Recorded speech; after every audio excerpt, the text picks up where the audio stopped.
আমি আমার চেয়ারেই বসে থাকব, এমন দৃঢ় বার্তায় দিয়েছেন বিসিবি সভাপতি আমিনুল ইসলাম বুলবুল। বাংলাদেশ ক্রিকেট বোর্ডে চলছে টান টান উত্তেজনা। গত বছরের অক্টোবরে নির্বাচনের অনিয়মের অভিযোগে গঠিত তদন্ত কমিটি তাদের প্রতিবেদন জমা দিয়েছে সরকারের কাছে। সব চাপ উপেক্ষা করেও নিজের অবস্থানে অটল রয়েছেন তিনি।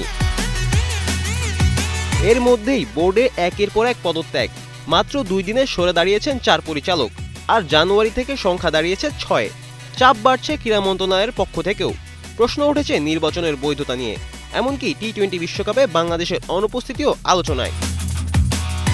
তবে এইসব কিছুর মাঝেও নিজের অবস্থানে অনড় আমিনুল ইসলাম বুলবুল।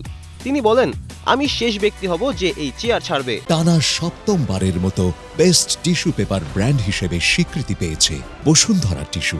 আমার একটি সৎ ও নিবেদিত দল আছে, তাদের নিয়েই দেশের ক্রিকেটটাকে এগিয়ে নিতে চাই। তদন্ত কমিটির সামনে সরাসরি হাজির না হলেও লিখিত জবাব দিয়েছেন তিনি। দাবি করেছেন নির্বাচনে তার ভূমিকা ছিল খুবই সীমিত। 2025 সালে সভাপতি হওয়ার পর থেকেই সমালোচনা সংকট সবকিছুর মধ্যেই টিকে থাকতে চান তিনি। অন্যদিকে সাবেক অধিনায়ক তামিম ইকবাল আগেই অভিযোগ তুলে সরে দাঁড়িয়েছিলেন নির্বাচনের দৌড় থেকে।